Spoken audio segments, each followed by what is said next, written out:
What is going on, guys? I'm here with another video for you guys after a very long break. I apologize for the break. I just didn't have anything to record, so I didn't record anything because I don't want to force a video and it's just not going to be entertaining to watch and it's not going to be fun for me to film. So that's why I didn't record. Hope you guys aren't too mad with me, but I did have a certain car part come in just yesterday.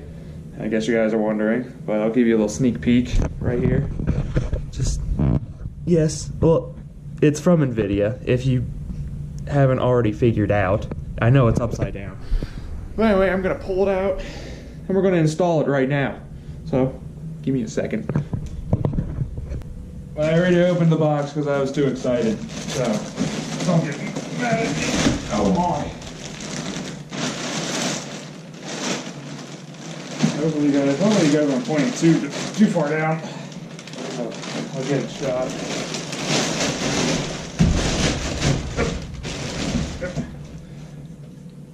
Bam!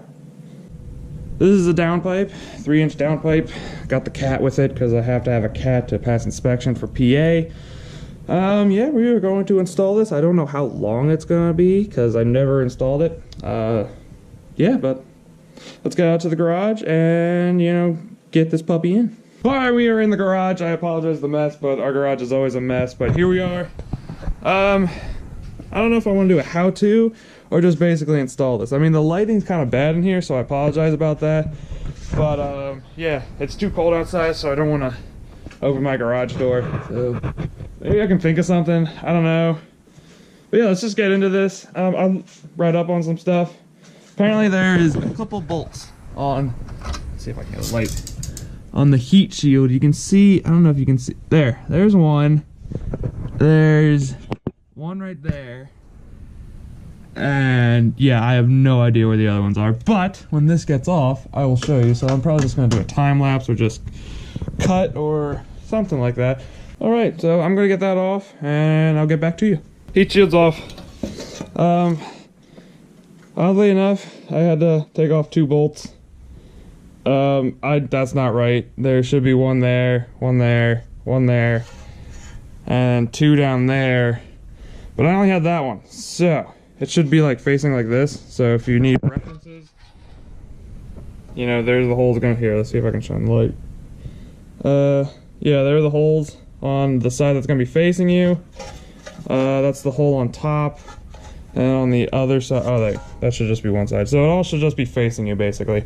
But I only had the top one, like the one right here. But that's not good. Anyway, I'm not complaining. So, if I'm correct on this, I just have these couple bolts right here. If I'm right. So it looks like I gotta get rid of this bracket. And then a couple bolts. 1, 2, 3, 4, I forget how many was on the bell mouth, but yeah, once I get that off, I'll probably take the whole assembly off, get underneath, you know, attach it or detach it from the catback exhaust, and yeah, I'll get back to you guys. Okay, quick update. Oh yeah, I got the bolts out. I forgot to mention the heat shield is gonna be 10mm, and it looks like the bolts that connect to your turbo are 14mm, so just a heads up. But I did get the bolts out. Now we just gotta unhook it from the catback and we should be set to go. Okay, another quick update. I got a pesky bolt, so I have resorted to just cutting the bolt. I'm trying to cut the bolt, I should say. I got plenty of others. I didn't even use the ones for my catback because they wouldn't fit through the cat that I have right now. So, I'm not too worried about cutting it. So, I mean, I'm getting frustrated. I'm going to be honest. This is frustrating. So, yeah. Hopefully I'll get that bolt off. And I'll get back to you guys. I have officially got the bolt. It did take some manpower, though. I used the Sawzall. And then I had it, well, you can see the cord to the grinder. But yeah, I used all that. We got it. All good. Never been happy. Now it should just be pull out and put another one back in. All right, I'll see you when I put it in. All right, exciting news. Let's get out of there. Okay, so as you can see, O2 sensor out, and that big clunky piece of crap is out. So now comes the fun part of putting it back in. So I don't know how it's gonna go, but yeah, it is a long process. All right, I'll get back to you guys soon.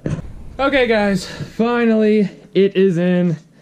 As you can see, let me get the light for you. It is in, all buttoned up. Well, I mean, not all buttoned up. I still have to, you know, button up a few things, but I'm happy how it is. Just gonna give you guys a cold start for the end of the video. I don't know how long it's gonna be, but yeah, basically overall, it's not a difficult install. It's very time consuming. Well, if you know what you're doing, it's not gonna be difficult, but yeah, a couple things you'll need is a 14mm, a 10mm, and those should be the only two, and then 7/8 for the O2 sensor. But other than that, I mean, pretty self-explanatory. You know, unbutton everything, get all the bolts off. I took the O2 sensor off when the stock downpipe was off, so you don't have to take it off when it's on the car. You can do what you want, but yeah, that was basically how-to. I know it's not typical how-to. I just want to get this on. I was excited, but yeah, overall, not too bad. Yeah, thank you for watching. Hope you enjoyed the video. You know, please subscribe to see more videos, more installs, I should say.